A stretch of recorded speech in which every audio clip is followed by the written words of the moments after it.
Hola a todos, mi nombre es José Luis Ortiz, soy un miembro del Grupo de Estudios, Práctica, Supervisión e Investigación en el ámbito clínico, mejor conocido como CIAC. Y el día de hoy tenemos el gran agrado de presentar a un licenciado en Psicología Clínica que cuenta con un posgrado en Psicología Clínica Infantil del Adolescente y la Familia realizado en la Fundación Universitaria Konrad Lorenz. Además, esta persona posee conocimientos en análisis conductual aplicado, también conocido como ABA, en esta población infantil, adolescente y adulta. Nuestro invitado asimismo posee experiencia como orientador escolar y es reconocido por difundir sus conocimientos acerca de las estrategias de enseñanza, de aprendizaje y de orientación. Asimismo, presenta también interés en profundizar en otros temas como por ejemplo los trastornos emocionales y afectivos.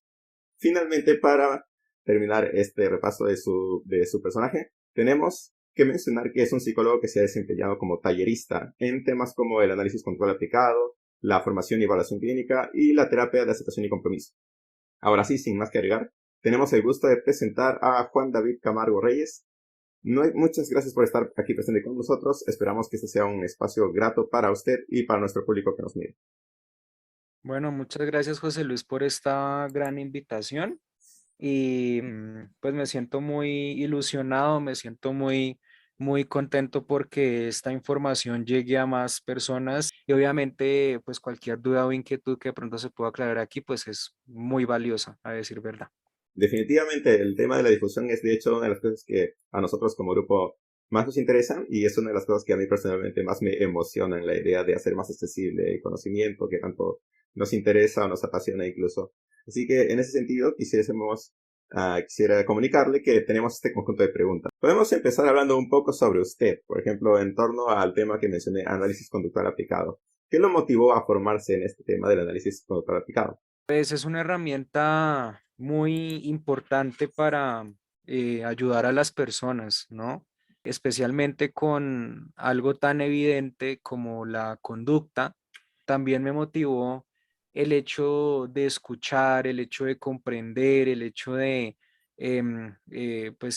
ser empáticos con mis pacientes y obviamente con mis amigos en ese momento, ya que pues ellos necesitaban ayuda, digamos que en estas temáticas y pues a mí no se me daban tan mal y que me impulsó a conocer cada vez más, luego en el ambiente de práctica pues me impulsó a conocer cada vez más para ayudar a mis pacientes y así pues tener un conocimiento integral acerca del análisis de la conducta, tanto en términos de la evaluación y formulación como en términos de las terapias de primera, segunda y tercera generación. Entonces más que todo eso me impulsó muchísimo a seguir esta senda conductista y más que todo porque es psicología científica, ¿no? Porque tienes la evidencia, tienes em, pues la capacidad de explicar los fenómenos de una forma objetiva, concreta, precisa y no atribuyendo a fenómenos que pues todavía no hemos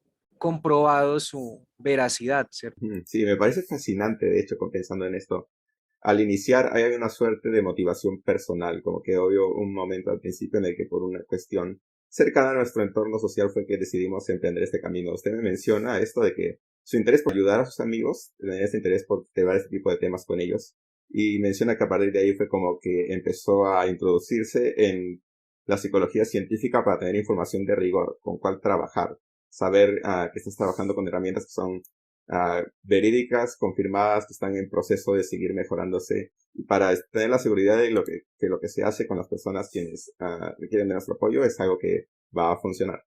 Me parece un tema bastante interesante la forma en la que hay esta motivación personal, como mencioné en algún punto de la historia del psicólogo que emprende esta senda, por decirlo así. Bueno, quisiera saber además de ello, ¿qué aspectos del análisis conductual aplicado considera que son los más relevantes para, por ejemplo, un psicólogo clínico que se esté interesando en ello? Las técnicas operantes, que tengan conocimientos en qué es el reforzamiento diferencial de conductas alternas, conocimientos en reforzamiento diferencial de otras conductas, reforzamiento diferencial en tasas bajas de conducta, que también tengan conocimientos para que comprendan el funcionamiento de estas técnicas operantes, pues del análisis funcional de la conducta para determinar qué es lo que mantiene una conducta problema y cómo es que nosotros podemos aumentar la probabilidad de ocurrencia de una conducta alterna, de una conducta deseable. o incluso cómo la podemos ir moldeando o digamos que seleccionando el mecanismo de aprendizaje adecuado, sea por moldeamiento, sea por modelamiento, o por encadenamiento. Y obviamente sí, ¿por qué no? También por condicionamiento crece como, como un mecanismo de aprendizaje correspondiente al mismo contracondicionamiento, ¿cierto? Por exposición, por ejemplo, para que nosotros pues obviamente podamos intervenir algo tan importante como la emisión de la conducta sin desentendernos obviamente de pues los eventos internos, ¿cierto? Por lo tanto, también es muy importante que el clínico, además de que supiera en términos generales fundamentos del análisis de la conducta e intervenciones básicas, pues también se arriesgara a conocer o experimentara con la terapia de aceptación y compromiso, ya que tiene unos resultados muy buenos, unos resultados muy eficientes para ayudar a las personas y no solamente entendernos con el apartado conductual, sino también con el apartado interno, ¿cierto? Saber que los seres humanos tenemos emociones, tenemos pensamientos, tenemos sentimientos, tenemos situaciones que nos obstaculiza, tenemos situaciones que nos impide ver la vida con mayor claridad. Entonces, si nosotros tenemos conocimientos en terapia de aceptación y compromiso, así como también psicoterapia analítico funcional o incluso DBT, pues estaremos ayudando a más personas a que también se conozcan a nivel interno y a nivel externo y sean capaces de autoevaluarse y saber qué es lo que tienen que hacer en caso tal de, por ejemplo, una crisis o, por ejemplo, una situación adversa, correspondientemente con todo lo aprendido en consulta. En consulta se aprenden muchas habilidades, en consulta se desarrollan mucha flexibilidad psicológica, ¿cierto? La cual le va a permitir al paciente pues progresar, seguir el curso de su vida o pues aprender pues ciertos comportamientos, seleccionar pues tomar ciertos comportamientos que ha pues desarrollado en consulta, ¿no? Entonces, y finalmente pues la formulación, ¿no? Tiene que aprender a formular. Quien aprende a formular sabe sistemáticamente cómo está organizado un caso y sabe objetivamente qué intervención aplicar en el momento en que pues está a punto de intervenir un caso, está conociendo un caso. Entonces, básicamente eso. Ujú, claro, lo veo. Pensándolo desde el principio, lo que me menciona es importante tener un conocimiento de los fundamentos básicos del análisis conductual, pero también tener una manera de analizar los eventos internos, por llamarlo así, ¿no? Los sentimientos, las emociones. Y esto que menciona justamente a terapias como la terapia de aceptación y compromiso, la psicoterapia analítico-funcional, que son maneras de abordar estos temas que son coherentes con el marco teórico del conductismo. Y de la misma manera, esto que menciona la idea de saber plantear un caso, formular un caso cuando se le presenta, me parece que es algo muy importante a resaltar. Muy bien. Ujú. Siguiendo con ello, continuando con con sus siguientes preguntas. Quisiera preguntarle un poco acerca de su experiencia, por ejemplo. Más o menos, ¿en qué población usted siente que ha tenido mayores dificultades en la aplicación de un programa de modificación de conducta, por ejemplo? ¿Y cuáles podrían haber sido estas dificultades en su experiencia anterior? Los adolescentes. Mm. Siempre se tienen dificultades con los adolescentes, especialmente cuando se trata de cumplir con las tareas que se aplican bueno, que se asignan en consulta pretendiendo que pues el adolescente aplique a las mismas y las presente, ¿cierto? Es muy complicado, pero hay una razón y es que los adolescentes pues constantemente de domingo a domingo tienen que realizar tareas, proyectos, actividades y obviamente que vayan al psicólogo y el psicólogo tras del hecho vuelva y les coloca una actividad o una escala, pues van a agotarse, ¿cierto? Porque todo está asociado con hacer tareas, tareas, tareas, presentar, presentar, presentar. Y obviamente pues el adolescente está completamente cansado, ¿vale? Por otro lado, pues hay adolescentes que se les dificulta mucho expresar sus sentimientos, expresar sus emociones, y entonces es un lío de pronto pues sacarles esa información y obviamente entran en conflicto con nosotros cuando, por ejemplo, nos revelan por allá en la cuarta sesión, en la tercera sesión, pues una información muy delicada, ¿cierto? Que pues afectaría todo nuestro proceso de planeación de la intervención justamente por ese detallito, porque al adolescente se le olvidó ese pequeño detalle de que, por ejemplo, se colocó un piercing en X zona del cuerpo y los papás no quieren que se entere, ¿cierto? Porque le pegan, porque lo regañan, y entonces ahí es todo un dilema ético, ¿no? Que tratar con los adolescentes. Entonces, sí, los adolescentes para mí ha sido la población más difícil de tratar. Entonces, ¿qué es lo que tenemos que hacer? Pues escucharlos, comprenderlos e identificar el momento preciso y oportuno para aplicar una actividad. ¿Y cómo lo hacemos? Pues contextualizándolos desde el comienzo. Primero haremos esta actividad y luego pues seguimos, digamos que conversando acerca de cómo te ha ido, cómo nos fue y demás, que puede ser, por ejemplo, la aplicación de una escala o puede ser una actividad que hayas inventado en ACT y demás, o simplemente una metáfora, ¿de acuerdo? Entonces creo que la población adolescente es como la más complicada de todas para atender. Muy interesante porque muchos de los problemas que describe son relativamente intuitivos, de que uno podría imaginar que eso es lo que podría pasar lidiando con adolescentes. Pero bueno, pensándolo, viéndolo ahora cómo será lidiar con ello en consulta, me parece que algo que no había considerado. Por ejemplo, esto que mencionó en un principio de que el adolescente ya está inmerso en un mundo de tareas y obligaciones y trabajos, cosas por el estilo, en el que tiene ciertas obligaciones que se le han impuesto y tal vez lidiar con el entorno terapéutico en el que tiene más actividades, por ejemplo, objetivos que debe cumplir, puede hacerse pesado y puede dificultar el proceso. Es algo que uno podría imaginar que puede estar ocurriendo en la vida de un adolescente, pero tal vez no se le tome con la debida seriedad, tal vez por parte de los padres, justamente, que, bueno, no lo ven desde la misma perspectiva con los mismos ojos. Y el hecho de esto que menciona que los adolescentes son propensos a hablar sobre sí mismos, o tienen mucho interés en hablar sobre ciertos sentimientos o ciertos eventos que les están ocurriendo, y eso también puede chocar un poco con los objetivos que tenga usted para una determinada sesión, ¿no? Y saber cómo organizar y cómo encaminar la sesión sin hacer sentir a la persona que está siendo invalidada o que le están llevando por un camino que no le interesa y él quiere hablar de este otro asunto. Si tú hablas de ti mismo y de ti mismo y de ti mismo y el terapeuta tiene muchas preguntas sobre, por ejemplo, el motivo de consulta del paciente o por la cual fue remitido a sesión, por ejemplo, bueno, cuéntame acerca de la relación que tienes con tu papá. Y el adolescente empieza a hablar y hablar y hablar y hablar de sí mismo, pues ahí me está evitando, ¿cierto? Mm, Son más los comportamientos evitantes en ellos a través de este forma o a través de este medio. Y pues ocurre un riesgo muy alto y es que cuando los vamos a centralizar en el motivo de consulta pueden molestarse o pueden indisponerse, ¿cierto?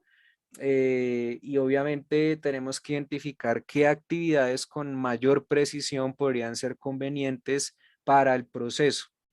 A los adolescentes no les gusta, por ejemplo, los carritos, ni los ositos, ni los peluchitos, ni nada de eso, sino más, digamos, que actividades que les permitan, digamos, que buscar la solución a sus dificultades. Y eso es algo mucho más difícil porque pues en esta solución sí que tenemos que, digamos que hablar con sus padres o con, digamos, con personas que, digamos que tengan conflictos o tengan dificultades y es ahí en donde más van a suplicar, ¿por qué no? mm. O van a desertar. Le decimos, listo, entonces vamos a hacer una cosa. Creo que es importante conversar esto con tus papás, lo que me estás, como lo que me estás comentando.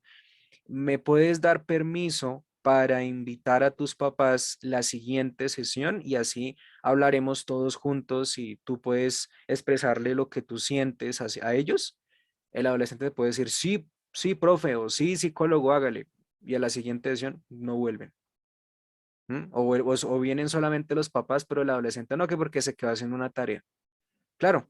Entonces ahí podemos perjudicar la alianza terapéutica, ¿cierto? Porque por la misma evitación, obviamente, porque de pronto, pues muy probablemente, pues fue muy prematuro, fue muy precipitado, pues invitar a los papás, ¿cierto? Y es ahí en donde uno pues debe forjar un poco más y un poco más esa alianza terapéutica para trabajar con ellos. Ujú. Sí, definitivamente este tema de la alianza terapéutica para una situación como esta va a ser muy relevante, muy importante que sea lo suficientemente sólida porque, bueno, nosotros como seres humanos tal vez algunos hayan pasado por una situación similar u otros no, en la que la idea de traer a tus padres a terapia puede ser intimidante para muchas personas, particularmente para un adolescente. Así que nosotros como psicólogos, que también somos personas, podemos imaginar o tratar de prever una situación y lo que requieren, lo que realmente se necesita para poder dar ese paso en el proceso terapéutico. Me parece un tema muy interesante. Y justamente hablando de la familia, se suele tener, bueno, en el imaginario colectivo tal vez se suele tener esta concepción de que los problemas son únicamente del niño o son únicamente del adolescente, pero nosotros sabemos que la familia cumple un rol fundamental en diversas dificultades. Y en ese sentido, ¿cómo suele hacer usted para esto de involucrar a los padres cuando se aplica una terapia en una población infantil o una población adolescente? Primero, hay que tener en cuenta que el trabajar con los niños implica trabajar con los papás. En segundo lugar, es muy importante, pues, asumir literalmente el hecho de trabajar con papá y con mamá. Si nosotros trabajamos con la mamá y no con el papá o con el papá y no con la mamá, sea por situaciones de separación y demás, pues vamos a arriesgarnos a hacer un trabajo muy peligroso, ¿vale? Especialmente porque si uno de los papás se entera que su hijo está en proceso psicológico y no tiene y no ha dado la autorización, pues nos arriesgamos a que nos demanden o a que nos, digamos, o a perjudicar nuestra imagen como psicólogos, ¿no? Entonces, eso también implica trabajar con niños. Todo tenemos que pedir permiso constantemente a los padres, ¿vale? En caso tal de que la mamá sea la única responsable de la hija o del hijo y el papá está completamente ausente, no nos confiemos, además de el registro civil que debemos solicitar, también debemos solicitar un documento extrajudicial en notaría, firmado en notaría o avalado en notaría, que pues obviamente justifique en físico que es la mamá, la cuidadora principal y nadie más, ¿de acuerdo? Para ahorrarnos eso. Entonces, eso en el sentido organizacional, en el sentido administrativo, debe satisfacerse completamente, tanto en las EPS, IPS, como trabajo individual en el contexto de la psicología particular. Lo otro ya corresponde a, pues, ciertas cositas que tenemos que tener en cuenta justamente para evitar dilemas éticos y es la explicación clara con nuestros padres de familia, ¿vale? La psicoeducación con un lenguaje claro, con un lenguaje totalmente entrador, como decimos aquí en Bogotá, ¿cierto? No preferir manejar un lenguaje técnico porque por más profesionales que nos veamos, no nos van a entender ni un pito, no nos van a entender ni un carajo, ¿de acuerdo?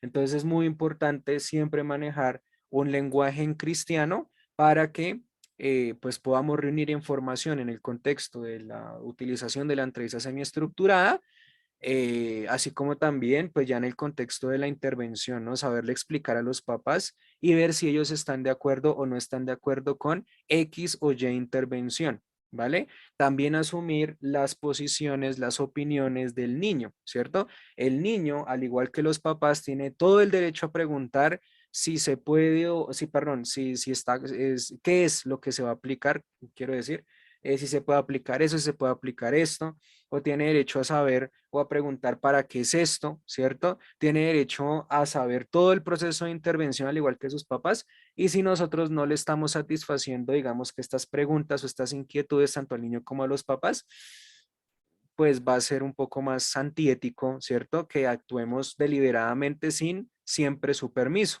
¿de acuerdo? Otra de las cosas que implica trabajar con los papás es que en ocasiones trabajaremos individualmente con el niño, ¿de acuerdo? Pero no quiere decir que trabajemos siempre a puerta cerrada, sino trabajemos puerta abierta y en el caso de, pues, la telepsicología o la terapia sincrónico remota, es muy importante que los papás estén siempre presentes en la habitación en donde estemos trabajando con el niño a nivel sincrónico remoto para que pues ellos de alguna u otra manera sean conscientes de que si bien estamos responsabilizándonos por parte del proceso, ¿cierto? Ellos también tienen que ser activos y responsabilizarse en el momento en que estamos atendiendo al niño, de manera que si lo solicitamos, ellos tienen que estar ahí presentes. No nos tienen por qué dejar el niño solo en la casa o en la habitación, porque eso se puede prestar para malentendidos, ¿vale? Y obviamente con la puerta abierta, ¿cierto? Siempre con la puerta abierta con los papás. ¿Qué más puedo hablar acerca de los papás? Los papás también van a servir como una estrategia de control de contingencias, porque como tú lo decías, es muy importante que en los niños no solamente se trabaje a nivel interno, a nivel de ellos mismos, sino que sabemos, tenemos que reconocer que los niños siempre van a estar influenciados por el entorno, por variables ambientales que van a mantener ciertos comportamientos problema. Y es ahí en donde nosotros tenemos que, por ejemplo, pues investigar cómo es que los papás aplican contingencias de reforzamiento o contingencias de castigo para mantener o disminuir la probabilidad de ocurrencia de una conducta, aumentos en el sentido de pues el reforzamiento, disminución en el sentido del castigo y obviamente pues retroalimentarlos, ¿cierto? Por ejemplo, aquí estoy evocando la segunda fase de la terapia de interacción padres e hijos o bien conocida como la PSIT, ¿cierto? En donde nosotros nos encargamos de valorar cómo es que los papás están interactuando incluso con el hijo o con la hija en un momento de juego, ¿vale? Y así, pues, pretender realizar como una especie de moldeamiento que se extiende con el paso del tiempo para perfeccionar esta calidad de comunicación entre los papás y entre el niño, de manera que, pues, es de vital importancia siempre trabajar con los papás hasta, por ejemplo, los 10 años de edad. Es muy importante, 10 11 años de edad. Y digamos que tener los papás de forma ocasional o de forma intermitente cuando ya son preadolescentes o adolescentes. ¿Listo? Entonces, claro, los papás juegan un papel fundamental en todo esto. Y más cuando se trata de pedirles permiso, de firmar documentos, de firmar consentimientos de padres, asentimientos, siempre deben estar presentes y siempre deben estar enterados del proceso que llevamos con el niño o incluso con el preadolescente o el adolescente.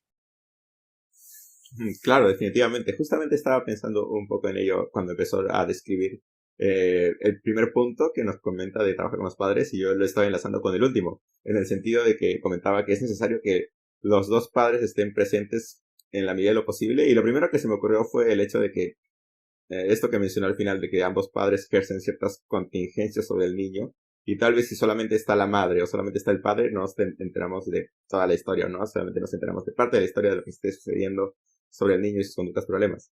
Pero luego lo comentó en el sentido de cuestiones administrativas o cuestiones legales, de que debemos siempre estar solicitando permisos, ambos padres deben estar completamente enterados de todo lo que vaya a ocurrir. Pero también el hecho de utilizar lenguaje accesible para explicar las cosas que queden claras a ambos padres y al niño. Esto de no ser demasiado técnicos, no sé si a algunos se nos haya pasado de mano esto, la idea de sonar demasiado elegantes o de hablar con conceptos que a nosotros, para nosotros en nuestra formación tienen bastante sentido y parecen intuitivos, pero no lo son. Y tal vez se podría recurrir a cosas como términos medios o cosas simplemente habla más coloquial para explicar las cuestiones. Me parece un repaso muy interesante de cosas que había pensado y que no había pensado acerca de esto de trabajar con los padres.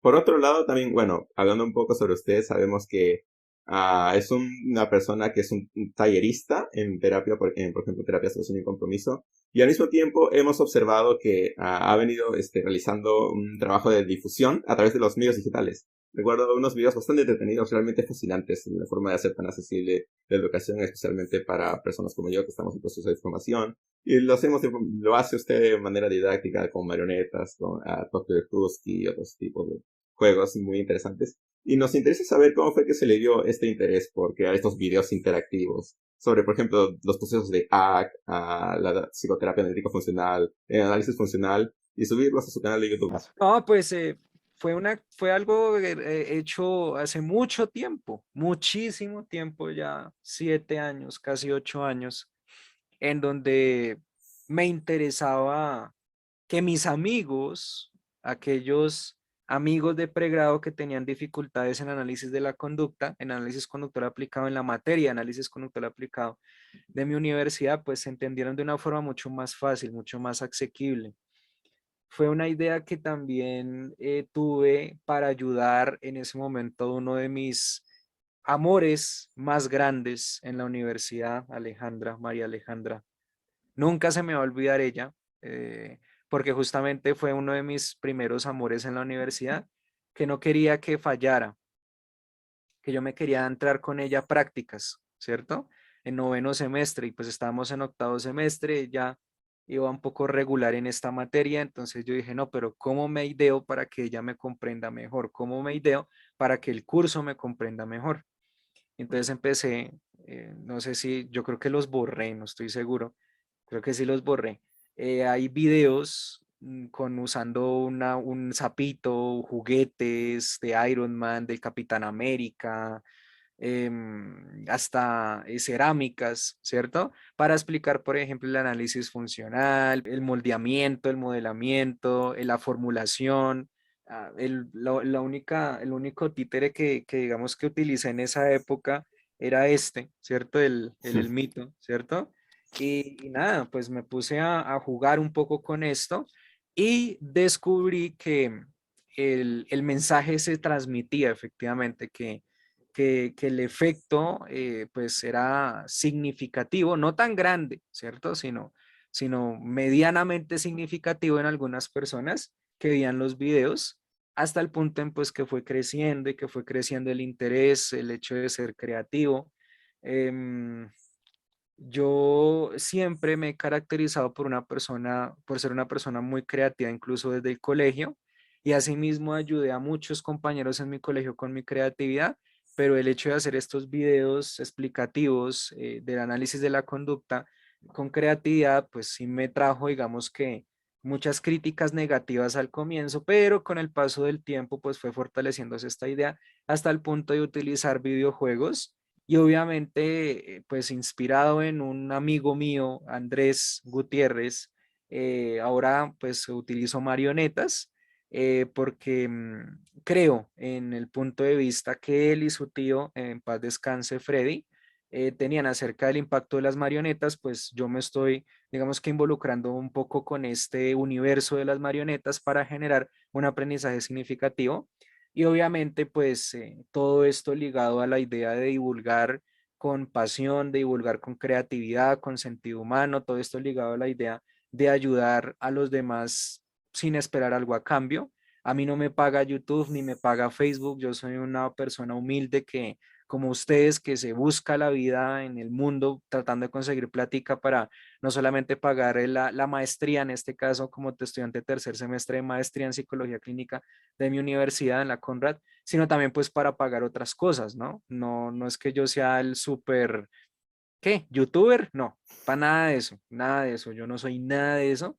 Y nada, pues creo que estos videos justamente me han impulsado a pues tener invitaciones en ponencias, en cursos, en másters, bueno, y demás. Pero por el simple hecho de que son originales y son creativos, y nada, pues creo que a la gente le gusta y creo que eso también mantiene pues ese comportamiento de siempre desarrollar videos bajo estas condiciones, una condición libre, que puede que no le guste a muchos, estoy seguro de eso, puede que a muchos les aborrezca, les dé náuseas lo que yo hago, pero para otros pues sí, ¿cierto? Porque generan un aprendizaje significativo y eso no solamente se ve como en los comentarios, sino también se ve en sus calificaciones. Por ejemplo, he recibido comentarios de personas que dicen como, uy, venga, que es que ese video me ayudó para entender más los marcos relacionales. Uy, venga, es que este video me ayudó mucho más para entender el análisis funcional y mire que este video de formulación que usted hizo con estos juguetes me sirvió muchísimo y ahora mi formulación de Leonidas o mi formulación de Jaime O'Brien pues quedó muy bien, ¿no? Entonces yo, vea pues, lo que no puede hacer, chévere. Empezando por una sola persona o inspirados en una sola persona, en una sola chica, para llegar pues no voy a decir muchas, sino poquitas personas, una muestra poblacional poquita, pues está bien, me gusta. Y todo con el corazón, obviamente. Sí, me parece fascinante y me parece una estupenda respuesta el hecho de que todos hemos compartido experiencias similares en la raíz. Esto que mencionó del el deseo de ayudar a sus amigos, el deseo de ayudar a esta persona especial para usted, es algo con lo que cualquiera de nosotros podría identificarse. Justamente ese es uno de los pilares que podría inspirar un grupo de estudio como el que nosotros formamos partes. Así que, naturalmente, la idea de difundir, la idea de compartir con tus amigos y compartir con aquellos que son especiales para ti, es algo con lo que cualquier persona puede relacionarse, cualquier persona que está en este mundillo en el que estamos. Y por más complejo que pueda verse un proyecto u otro, sabemos que todos estamos metidos en el mismo bote, estamos en esto y podemos entendernos. Sí tiene un impacto, por más modesto que sea, tiene un impacto en el público. Y me parece algo bastante interesante y una respuesta realmente iluminadora, por decirlo así, del tema, de la cuestión de cómo empieza alguien a hacer un canal de YouTube de difusión de temas psicológicos tan complejos. Muy bien, ahora preguntando acerca de temas relacionados a la supervisión. Bueno, naturalmente sabemos que la supervisión es importante en la formación de un profesional como nosotros, y en relación a ello quisiésemos saber su opinión, particularmente en el contexto actual de pandemia en el que estamos. Por ejemplo, usted y yo ahora estamos hablando a través de una computadora, a través de Internet, cuando tal vez no hubiese sido así en años anteriores. Y quisiésemos saber cómo estas posibles limitaciones debido a la virtualidad pueden haber tenido un impacto en la supervisión práctica de un profesional clínico, ¿no? ¿Considera usted que ha habido limitaciones en primer lugar? Y segundo, ¿cuáles pudieron haber sido estas a la hora de supervisar? Bueno, pues la virtualidad siempre tiene sus limitaciones y una de las limitaciones de la virtualidad en el contexto terapéutico es que no puedes ser capaz de controlar todo lo que hay alrededor del paciente. El paciente está en casa y no puedes controlar, por ejemplo, lo que suceda en casa. No puedes controlar la conexión a Internet por parte del paciente porque puede que sea ineficiente y eso afecte significativamente el proceso. No puedes controlar, por ejemplo, eh, una presencialidad legítima entre el paciente y el terapeuta para fortalecer más la alianza terapéutica, sino tiene que ser desde lejos, si me hago entender. Obviamente yo he leído artículos que dicen que no, pues que eso no afecta mucho. La verdad es como lo mismo, ¿cierto? Pero para mí sí, porque pues estamos hablando del contacto humano versus el contacto con las máquinas, ¿no? Puede que nosotros sembremos la misma empatía, tanto presencialmente, que José esté conmigo aquí hablando en persona, como pues por computador, pero no va a ser lo mismo, ¿cierto? Para los psicólogos creativos que normalmente ya sabemos aplicar terapias con carritos, con plastilina, con recortes, pues también nos vamos a limitar porque entonces, ¿qué hacemos del otro lado? Nos las ingeniamos como con lo que sea que tengamos en nuestro consultorio para que se genere un mensaje, para que se genere una aproximación más a la flexibilidad psicológica, pero no va a ser lo mismo porque no es lo mismo que tú pongas, por ejemplo, a expresar una metáfora que aplicar una metáfora o a desarrollar una metáfora a través de actividades presenciales y creativas, ¿cierto? Entonces, sí que estamos en una nueva era y es la era de la digitalización. La pandemia nos ha ofrecido eso como regalo, nos ha amplificado cada vez más eso, pero siento que esas son las limitaciones, ¿de acuerdo? Yo soy una persona pues que se caracteriza por tener una creatividad significativa y me coarta un poco, es decir, me limita un poco pues estar ahí en la pantalla. Por eso yo digo como, como bueno, ya estamos en una era en donde ya el COVID va disminuyendo y ya hay más controles y contingencias de asistencia presencial. ¿Por qué no vuelven a la psicología? ¿Qué es lo que pasa? Pues lo que pasa es que, digamos que estamos en un contexto virtual que incluso es mucho mejor que la presencialidad, ¿cierto? Porque pues puedes estar al alcance del paciente en cualquier lugar, ¿cierto? Porque puede reducir los gastos económicos del paciente, ¿cierto? El paciente no va a tener que trasladarse de un lado a otro, sino que justamente lo va a hacer desde la comodidad de su casa, desde la comunidad de su domicilio.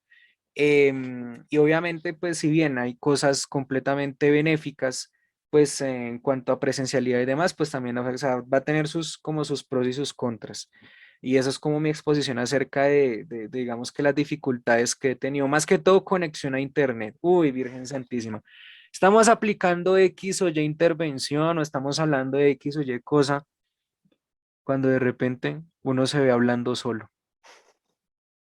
Y eso es muy frustrante.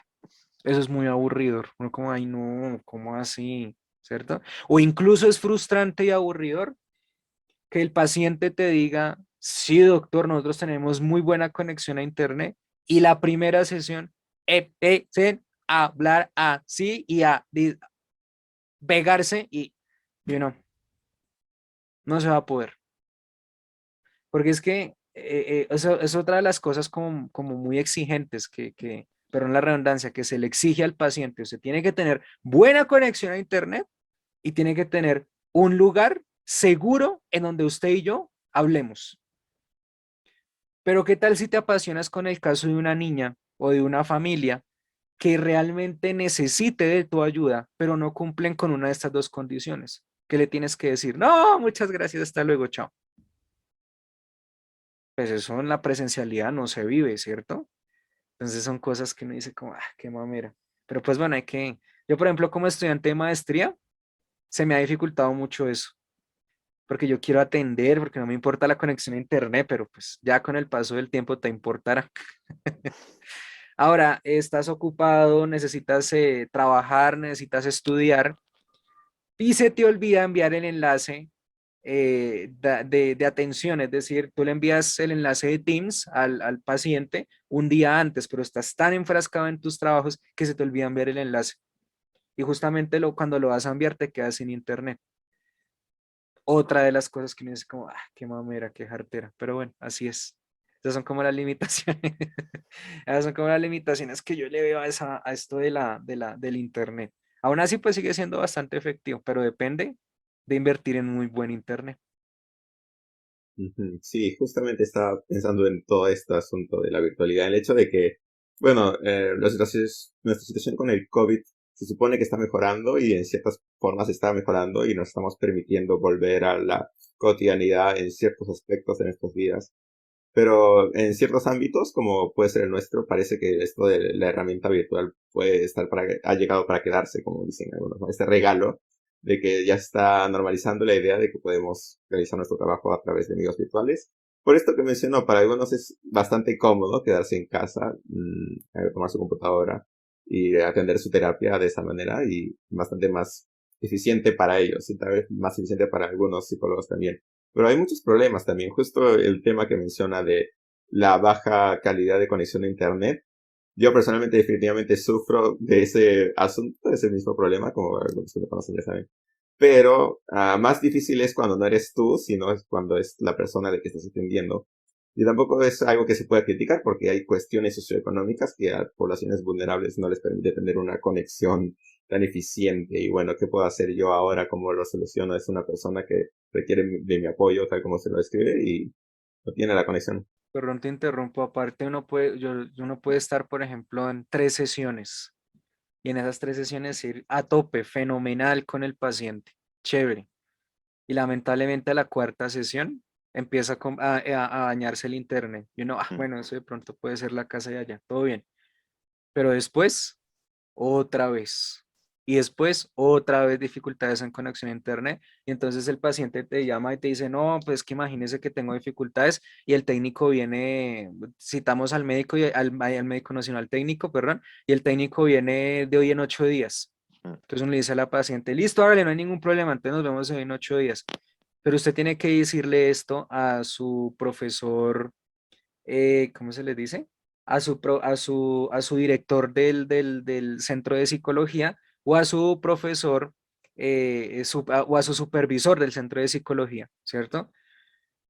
Y tú por más de que tratas de embellecer, de justificar, de decir, mire, yo quiero atender el caso porque vamos muy bien, otra de los defectos que con todo respeto, yo sé que eh, todo esto de la burocracia está sistematizado por alguna razón. Lo sé, soy consciente. Pero la respuesta de tu supervisor o del director va a ser tan fría como el Polo Norte. Suspenda el caso. Y no, pero, pero ¿cómo lo voy a suspender si vamos bien? Suspenda el caso. Si no tiene buena conexión a internet, si suspenda el caso. Ok, o sea, ¿qué es eso? ¿De verdad? Sí, o si no lo sancionamos a usted por incumplir en la prestación de servicio. Bueno, soy de las personas que piensa, no sé los demás qué pensarán, si me abucharían, si me tiraran tomates, pero creo que sí, ok, está bien la telepsicología y demás, pero se están poniendo un poquito nerviosos, pero súper nerviosos con todo esto de la conexión. Pues esperemos que no, suspenda y ya está. O si le falta el documento extrajudicial, cierre el caso. Ciérrelo, pero ciérrelo y ya, le asignamos otro paciente. Siempre hay más pacientes. Ok, está bien, lo cierro, no me hagan nada, está bien.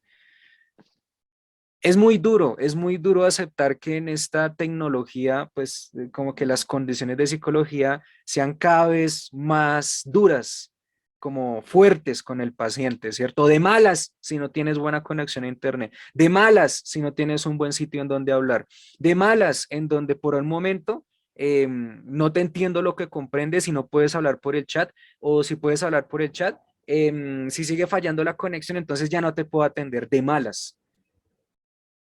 Cosas así, que no, la verdad no me suenan. Yo sé que muchas personas en esta entrevista dirán, ah, pero es que eso es muy importante por tal y tal y tal cosa. Sí, porque el orden burocrático por alguna razón existe, ¿cierto? Por alguna razón existen protocolos, existen sistemas de atención y demás. Es una disciplina que tenemos que cumplir, pero se me hace muy rígida en este sentido, extremadamente rígida, hasta el punto de interrumpir un caso cuando va en el mejor momento de la evaluación o en el mejor momento de la intervención. Digo, como, chale, ¿en serio? Wow, sí, es bastante más duro de lo que habría podido imaginar, pensando en todo este tipo de cosas, bastante lamentable. Y justo esto que habla de, bueno, la burocracia existe como existe por algún motivo. Yo definitivamente no soy ningún experto en el tema. A pesar de ello, no tengo muchas cosas caritativas que decir sobre la burocracia, pero bueno, eso me lo reservo. Lo que, lo que más me llama la atención es el hecho de que, bueno, sí, pues hay estas errores de internet, conexiones de problemas de conexión, tu conexiones de calidad, y eso no te permite acceder a servicios psicológicos porque así se lo imponen a personas como usted que tienen que acatar estas órdenes para no sufrir repercusiones. Pero la cuestión para mí es que la mala conexión a internet no es un fenómeno aleatorio que le pasa a ricos y a pobres por igual, sino que hay personas que no tienen el dinero suficiente para una buena conexión, así que como que más se perjudican las personas con menos recursos económicos en el tema de la salud mental, que es tan importante y que tan afectado se ha visto en los últimos años. Y me parece una cuestión que no había visto descrita de esta manera hasta este momento en el que estamos conversando sobre ello. Y justamente eso, bueno, en torno a la supervisión, ¿no? Que es por donde empezó la pregunta, el asunto de cómo afecta esto a la supervisión y el hecho de que tus supervisores te indiquen que tienes que contar con un caso por tales motivos relacionados a la virtualidad. Muy bien, volviendo un poco al tema menos sombrío de la supervisión clínica, quisiera saber en cuanto a usted, tal vez, no sé si ha tenido experiencia supervisando a casos clínicos, específicamente sobre, digamos, terapia de aceptación y compromiso, ¿no? Personas que están empezando a trabajar con la terapia de aceptación y compromiso y usted está supervisando. Sí, pues yo fui supervisor durante 3 semanas en la Universidad Iberoamericana, una experiencia maravillosa, bonita, chévere, en donde pues por lo menos alcanzamos a atender un caso y les transmití pues a mis estudiantes pues digamos que los conocimientos suficientes en formulación, pero también en terapia de aceptación y compromiso. Y fue genial, fue una experiencia muy bonita porque incluso ellos flexibilizaron su concepto de lo que pues era la práctica clínica.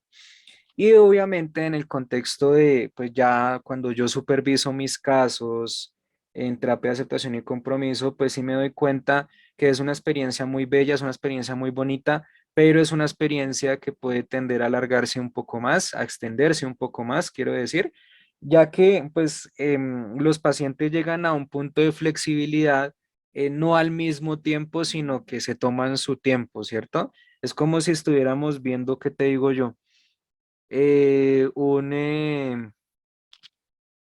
Un programa de línea de base múltiple, en donde cada paciente llega a la intervención de forma tardía, digamos, tienes el paciente A, B y C, entonces el A dura tantas sesiones y luego se aplica la intervención porque ya crees que estás listo para aplicar la intervención, pero el paciente B no dura esto, sino dura esto en línea base, ¿cierto? Y aquí es donde pues vemos la gran diferencia, ¿cierto? Y entonces pierdes, digamos que un montón de, no, bueno, perder tiempo no, más bien inviertes mucho más tiempo, ¿cierto? Para tratarlo y luego está el paciente C, si tenemos el paciente A que duró esto en línea de base, luego comenzó la intervención, pero el paciente B es así y el paciente C es así, ¿cierto? pues uno ahí empieza a ver, digamos que la terapia de aceptación y compromiso es todo un proceso íntimo, un proceso privado, ¿cierto? En donde el paciente con el paso del tiempo va aceptando, va dejando de luchar contra sus pensamientos, contra sus emociones, va dejando esos comportamientos evitativos y se arriesga a vivir a pesar de sentirse incómodo, incómoda, a pesar de sentir determinado malestar. Y obviamente pues adaptar unas nuevas reglas a partir de nuevas asociaciones, marcos relacionales, ¿cierto? Para que pues el paciente pues comprenda que su vida, a pesar de lo que siente, puede ser amena, puede llegar a cumplir sus metas y obviamente pues a seguir el curso de sus valores. Yo soy un buen estudiante, yo soy una buena persona, yo soy una persona creativa, yo soy una persona educada, ¿cierto? Pues en función a estos valores, ¿cómo es que fortaleces ese sentido del valor? Y vas llegando con el paso del tiempo a cumplir las respectivas metas. Y eso es lo más maravilloso que yo he visto en mis pacientes y eso es lo que yo le transmití a mis estudiantes cuando yo fui supervisor de práctica para que ellos también se animaran a que aplicaran esta terapia y obviamente pues a que la aplicaran a sus vidas, ¿no? Quien aplica ACT pues tiene que aplicar ACT a sus vidas y aún así eso es algo mucho más difícil, ¿no? Pero bueno, eso es como todo un proceso, sí, señor. Sí, justamente esto. Maravilloso sería también el adjetivo que me gustaría aplicar, por más que suene un poco cursi o como alguna otra persona quisiera describirlo, porque claro, el LAC es una cosa bastante fascinante esto que describe acerca de la aceptación de estos contenidos desagradables y la aceptación también de los valores propios y las capacidades que uno. Y no puedo imaginarme lo que debe sentirse, bueno, aparte de aplicar la terapia y observar esto en la persona que estás trabajando, yo también orientar a otras personas a aprender a inspirar esto en sus propios pacientes, ¿no? Esto es ser supervisor esencialmente. Y bueno, la otra cosa que resalta el otro punto es el hecho de que tome bastante tiempo por las cuestiones de la complejidad del acta, las líneas bases de las distintas personas con las que estás trabajando. Así que me parece una respuesta bastante interesante a la hora de considerar esta cuestión. Bien, ¿alguna otra pregunta más acerca de práctica? Quisiera saber justamente esto hablando de personas en formación, ¿no? ¿Qué recomendaría a estos terapeutas o estos modificadores de la conducta novatos, noveles? ¿Qué les recomendaría para la presentación de sus casos clínicos? No sé, pues va a sonar muy a cliché lo que yo siempre digo ya, pero creo que no se olviden del sentido humano, o sea, si usted quiere ser un buen conductista radical, no se olvide del sentido humano, no sea un robot, no sea un androide, ¿sí o no? Y así usted va a llegar lejos, porque obviamente está validando lo que son los eventos internos, los eventos externos, está pues siendo completamente consciente que el paciente está experimentando situaciones muy complejas y usted tiene que ayudarle al paciente, tiene que saber análisis funcionales primeramente para que el paciente identifique qué es lo que mantiene su conducta problema, ¿vale? ¿Qué es cuáles son las variables ambientales pues que mantienen esa conducta problema? Y que no se aferren única y exclusivamente a la intervención de la conducta, porque recordemos que hay un concepto que se llama relación funcional, la relación bidireccional entre las variables ambientales y la conducta en el sentido de cómo nosotros podemos ver cómo es que la conducta es afectada por esas variables ambientales o cómo es que la misma conducta pues modifica estas variables ambientales. Entonces, pues es un hecho de que hay más cosas en el contexto que están facilitando esta conducta y no tenemos que ser indiferentes a las mismas, ¿vale? eh, Tratar de comprender que muchas de estas variables ambientales pues no se van a poder controlar por más estudios que tengamos, por más plata estilo Tony Stark que tengamos, pues no va a ser posible controlar ciertas variables naturales. Y obviamente ahí es donde tenemos que sembrar conciencia de ser cada vez más flexibles con el paciente para enseñarle habilidades que pues eviten justamente recaídas gracias a estas variables extrañas que no podemos controlar en un ambiente natural. Puede que las controlemos en un ambiente controlado, como por ejemplo el control, el laboratorio o el consultorio, ¿no? Pero pues en el ambiente natural ya el cuento es diferente, ¿cierto? Entonces, análisis funcional, importancia de la relación funcional, el validar las emociones del paciente, el validar el comportamiento del paciente, el asumir que incluso el investigar acerca de los pensamientos y las emociones del paciente, pues nos van a llevar justamente a la operacionalización de nuevas conductas asociadas a estos pensamientos, a estas emociones. Todo es útil, a decir verdad. Saber de los pensamientos es útil porque podemos operacionalizarlos, es decir, identificar qué comportamientos hace el paciente o emite el paciente mientras está pensando esto. Saber incluso qué reacciones fisiológicas siente ante determinados estímulos antecedentes. Saber, y de todo esto pues va encajado en el análisis funcional, ¿no? ¿Qué más? ¿Qué más yo recomiendo? Ser creativos, por el amor de Dios, siempre lo he dicho, la creatividad por encima de cualquier cosa, sí, usted puede que esté leyendo los manuales y todo lo demás, pero muy probablemente si usted le mete esa parte de la creatividad y del sentido humano, pues su paciente se va a sentir muy a gusto, se va a sentir muy comprometido con el proceso porque lo ven comprometido a usted, ¿cierto? Y obviamente, pues nada, yo pienso que cada persona deja su huella, sea un terapeuta que sea capaz de dejar huella a través de la creatividad del sentido humano. Si a usted se le ocurre alguna actividad de ACT, pues busque la justificación teórica, mijo, mija, y aplíquela, no hay problema, todo bien, ¿cierto? Porque lo importante es dejar esa huella para que seamos reconocidos como profesionales y obviamente para que seamos diferenciados, para que se pueda ver evidentemente la diferencia entre un psicólogo clínico y ¿cómo es que se les dice? Y un matasanos o ¿cómo es que se les dice? Un lector de manos, de cartas, de tarot, de toda esa vaina, ¿sí o no? Pues ellos tendrán su ciencia, yo no me meto con ellos. Pero pues en cuanto a nuestra defensa, pues tenemos muchas herramientas científicas que pueden ayudar a las personas a que salgan de las dificultades en vez de que recurran a herramientas redundantes como pues en la lectura de cartas que no los va a llevar a solucionar absolutamente nada, sino que pues va a aumentar cada vez más pues esa angustia, esa preocupación que tienen. Ay, el lector de cartas me dijo que iban a fallecer 5 familiares míos, Virgen Santísima, no, y ahora pues eso va a fortalecer más el malestar, ¿cierto? O que iba a quedar embarazada, ay, no, Dios mío, que no sé qué, pues eso va a fortalecer mucho más el malestar. Entonces, eso es lo que tenemos que tener en cuenta para nuestras recomendaciones y pues ya saben formular y, pues saber conocer la teoría precisa de las técnicas operantes, moldeamiento, modelamiento, encadenamiento, técnicas operantes como el RDA, el RDA, toda esa vaina que yo dije, todo ese reguero de información es útil también para los que recién comienzan, pero sobre todo el tenerse confianza, el tenerse cariño, el tenerse autocompasión, ¿sí? Porque hay practicantes de pregrado que no se tienen compasión consigo mismos, que, ay, me desertó este paciente, maldita sea, y no, yo soy un inútil, yo no sirvo para nada. No, papi, ¿qué es eso? No se diga esas cosas. Sea más delicado con usted mismo o sea más delicada con usted misma, ¿cierto?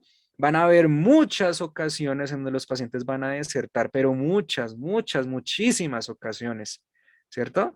Y así usted tenga doctorados al 100%, van a desertar porque no les gustó, porque no les agradó o porque se dedicaron a otras cosas. Y es muy importante que nosotros sepamos respetar estas decisiones y a veces asumirlas como que no fueron por nosotros, sino pues fue a fin de cuentas por falta de interés del paciente, ¿cierto? No debemos forzar al paciente a estar con nosotros. Y obviamente si un día nos va mal y el paciente nos dice, es que usted no tiene experiencia, usted es un practicante, yo quiero es con un terapeuta de verdad, pues usted le dice, pues nada, está bien, yo respeto su decisión, igual pues yo estoy estudiando en mi psicología, estoy cumpliendo mi trabajo y pues eso hace parte también de todos, ¿no? O sea, en profesionales con maestría, con posgrado, con doctorado, con PhD, con FBI, con CSI, con Men in Black y demás, pues tienen, pues también empiezan como yo, ¿no? Pues lo atienden con formalidad, con gentileza, entonces estoy cumpliendo como cumpliría un profesional así. Entonces, ¿cuál es la diferencia? No veo ninguna diferencia. De pronto la experiencia, sí, pero pues no veo ninguna diferencia. Estoy cumpliendo con mi labor ética. Y ahí, ¿cierto? Entonces, eso les recomiendo, que las cojan suave, ¿no? Que no se dejen también pegar de esos abucheos, de esos insultos de los pacientes que en ocasiones se ponen muy cansones, o incluso no se dejen amedrentar los abucheos de otros compañeros que dicen hacerse, que se creen los tesos, los chachos, ¿no? Como que, yo sé más conductismo que tú, yo soy la verga y tú no eres nadie, o sea, nada, o sea, de fusionar, sí, distanciarse de todo esto para hacer un trabajo íntimo, íntegro, ¿cierto? Y mucho mejor, ¿vale? Porque si nos dejamos influenciar por todas esas vainas, pues cualquiera fracasa. Pasando a la siguiente etapa de nuestra entrevista, tenemos algunas pequeñas cuestiones sobre investigación. En cuanto a su experiencia en temas como trastornos emocionales, por ejemplo, que mencioné un poquito al principio, ¿ha realizado usted alguna investigación sobre, por ejemplo, depresión en población infanto-juvenil? ¿O es un tema que le interese en todo caso? Sí, sí, pero sí investigaciones, tesis y demás, nada de eso. No, yo no me dedico a hacer tanto. Ahorita estoy de investigador, pero por mi tesis. Pero como tal, investigación sí no he hecho. Ok, no es algo que haya realizado. No sé, aparte de que no lo ha realizado, si alguna cuestión en particular le interese sobre esto. Bueno, sí, me encanta, me parece fascinante la depresión infantil porque pues puedes trabajar con las familias para pues identificar de qué está privado de pronto el niño o qué pasa en el contexto familiar pues para atender la dificultad que se presente y obviamente pues tener una idea mucho más amplia de cómo pues intervenir la depresión, por ejemplo, a través de la activación conductual o la terapia de aceptación y compromiso, o la terapia de interacción padres e hijos. Trabajar eso me parece maravilloso, pero como tal no me he puesto en la tarea de investigar así, a crear artículos y demás. Ujú, lo veo. Sí, claro, por supuesto. Creo que no necesariamente todos se dedican de esa manera a la investigación, a pesar de que todos tenemos cierta curiosidad sobre, o cierto interés sobre ciertas cuestiones relacionadas a nuestra área de trabajo. Y justamente sobre ello, acerca de tener este interés por algún tema en particular. No sé si hay alguna cuestión que usted considere que sea especialmente relevante investigar dentro de la ciencia conductual contextual, como si hubiese algún tipo de interrogante no resuelta que a usted le llame la atención y que considera que debería priorizarse en las áreas de investigación.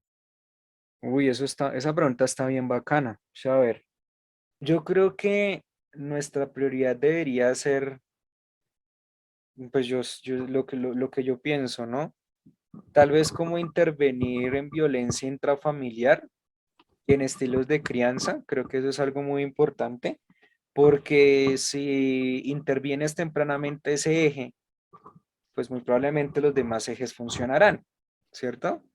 Entonces creo que es prioridad justamente la violencia intrafamiliar, que pues tiene un conjunto también de problemáticas como abuso sexual, consumo de sustancias psicoactivas, ¿no? Entonces no solamente en niños, sino también en adolescentes trabajar como más este apartado, justamente porque pues antes, en medio y después de la pandemia, pues los casos de violencia, de abuso aumentaron significativamente y con ellos pues también la depresión y la ansiedad. Entonces creo que esto es algo muy importante y es algo fundamental pues hablarlo y empezarlo a trabajar. Creo que el psicólogo debería pues ponerse, pero también en cuanto a temas de divulgación.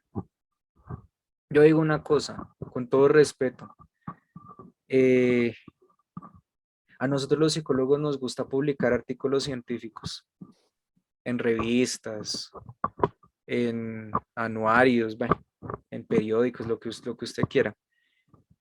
Pero es como si estuviéramos escondidos, como que "Shh, no, nadie se puede enterar de esto, nadie, solamente las universidades o los académicos de resto, nadie más se puede enterar, nadie. ¿Y yo por qué no puedo divulgar un artículo científico? ¿Por qué no puedo hacer un video creativo sobre X artículo científico? No, porque es que raya, porque es que usted se puede equivocar de cualquier cosita y eso es una locura para nosotros. No, no lo haga, nerviosidad, ¿cierto? Compulsión y nerviosidad. No sé, pues yo digo una cosa y es, nosotros no deberíamos trabajar en las sombras, ¿cierto? Nosotros deberíamos divulgar lo que sabemos. Hay profesores que odian mi canal porque divulgan mucha información. Yo divulgo mucha información basándome en el sentido creativo. Que usted es un desastre, que usted no sé qué, que usted sí sé más, que cómo se le ocurre hacer actividades con títeres, que cómo se le ocurre hacer actividades con carros, que eso no respeta los protocolos de la página 340 y no sé qué, si sé más de él. Yo me quedo como, ay, papi, de verdad, madure, o sea, ¿cómo es, cómo así? O sea, te das como garra, es como un aparato extraño ahí, como una guamala ahí hablando rarísimo. Entonces, no entiendo por qué nos estamos escondiendo, o pareciera que nos estuviéramos como escondiendo, no, no sé, no estoy seguro. Congresos de psicología única exclusivamente para psicólogos ahí en las sombras, como que sí, vamos a hacer el congreso de psicología, vamos a invitar a Jais, vamos a invitar a Frojanitos, pero a nadie más se tiene que enterar de esto, nadie, nadie. Uno como que, pero ¿por qué? ¿Qué pasa? O sea,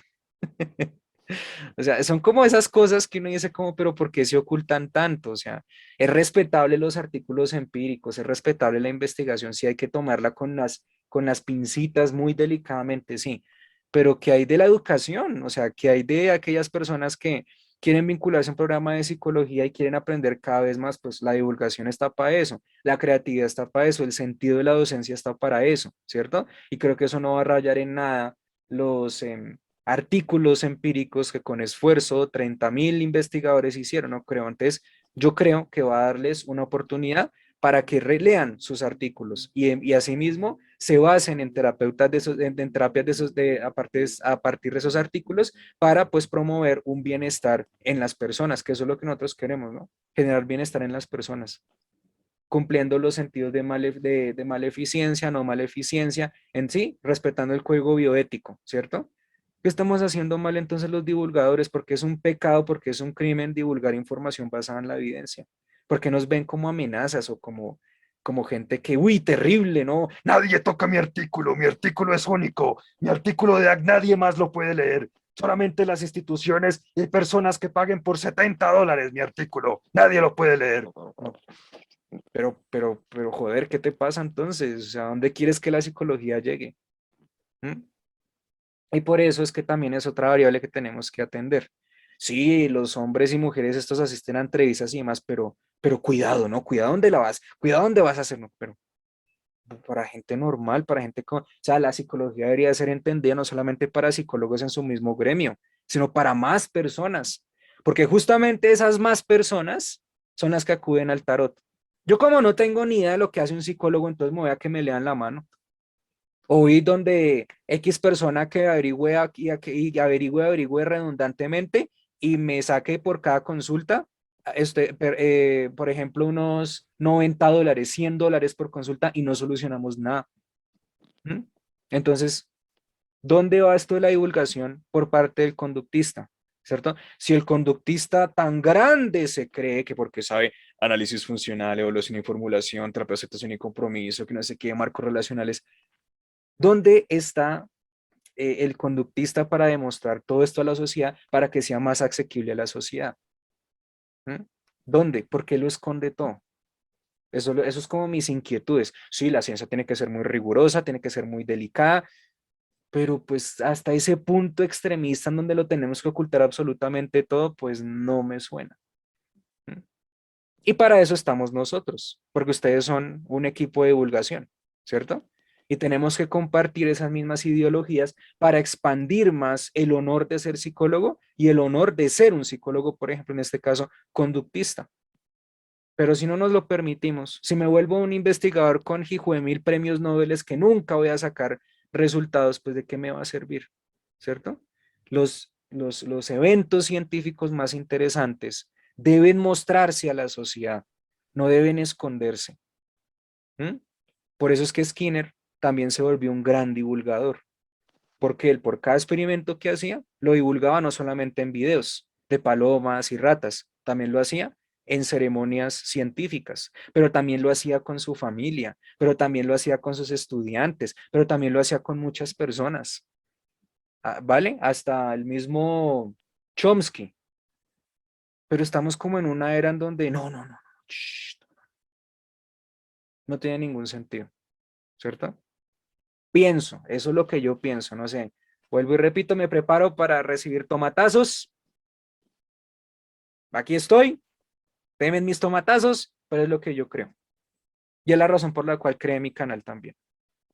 ¿Por qué esconderse? ¿Por qué refugiarse? No tiene ningún sentido. Somos como los X-Men que, ¿cierto? Quieren mostrar, no, no, quieren, tienen muchas habilidades tremendas, pero hay partidos o hay posiciones en donde tienen que estar ocultos, pero hay otros partidos, otras posiciones donde tienen que mostrar realmente quiénes son y servir a la humanidad. Para mí es eso. Qué pena si ofendí con el ejemplo de los X-Men, no me malinterpreten.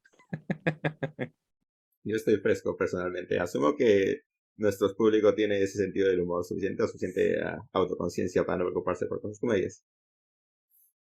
Bueno, siendo momento de sinceridad entre usted y yo, estoy bastante seguro que nuestro canal de YouTube no recibe más visitas que el de usted, así que tomatazos nuevos no va a recibir los de siempre, supongo.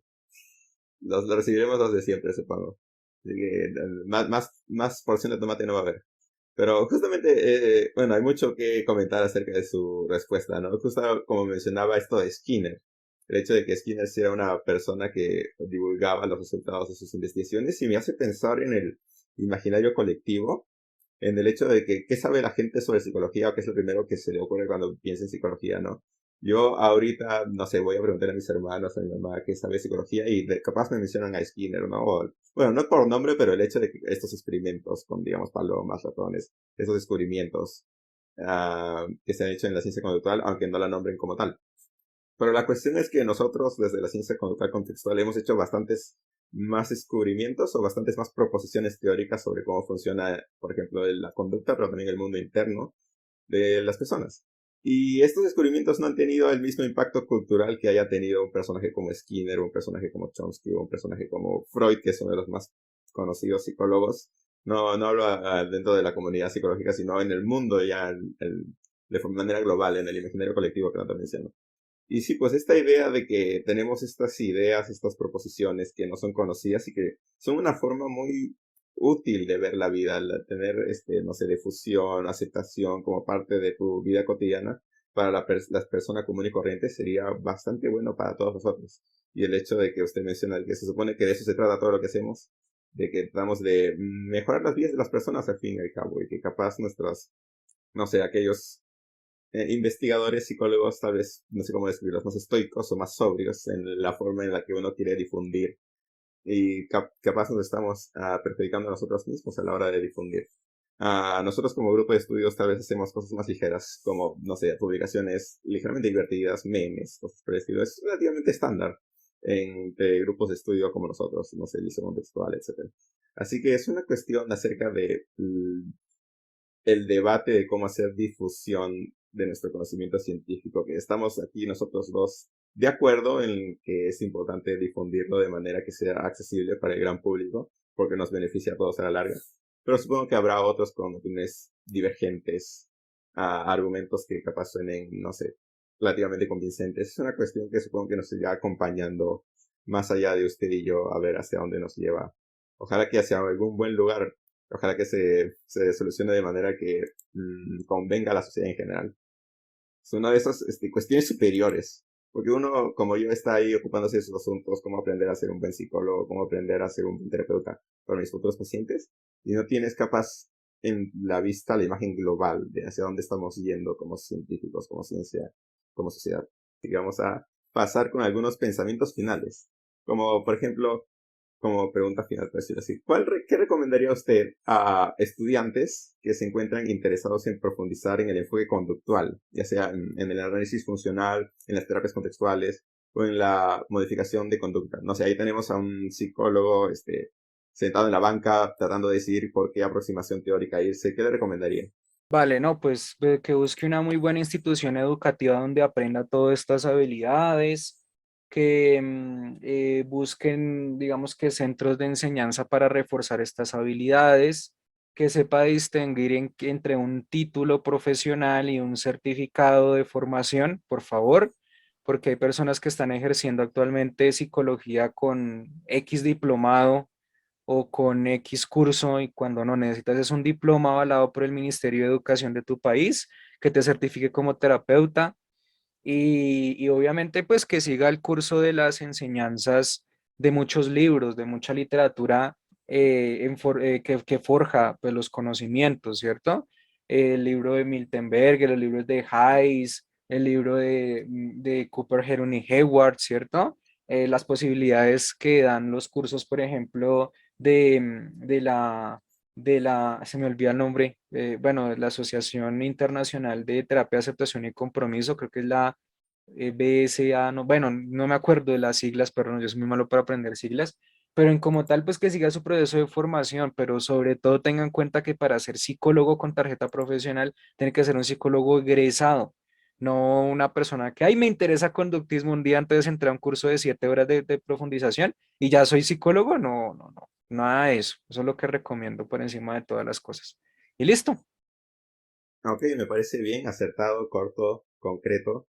Así que, dado esta respuesta, me parece que hemos concluido con mi pequeño, largo interrogatorio que hemos tenido aquí. Agradezco mucho la presencia de nuestro compañero Juan David Camargo, Juan, como prefiere que me refiera a él, por su disponibilidad de su tiempo y la información brindada respecto a su experiencia, su conocimiento, etcétera. A nivel personal diría que ha sido una conversación bastante agradable, entretenida para mí, bastante iluminadora. Espero que haya sido al menos la mitad de eso para usted. Estamos seguros de que hay mucho interés por nuestro público también, a quienes agradecemos mucho por las preguntas enviadas. No sé si hay algo adicional que quisiera mencionar antes de finalizar esta entrevista. Bueno, gracias, de verdad, muchas gracias por la entrevista. Y, y pues nada, si ustedes necesitan algo, pues con mucho gusto me pueden decir, estoy ahí a la orden, ¿de acuerdo? Y de verdad, muchas gracias por la oportunidad. Efectivamente, muchas gracias a usted por acudir a nuestro llamado. Muchas gracias, pues ha sido un gusto y nos veremos de aquí en la próxima entrevista, en la próxima ocasión.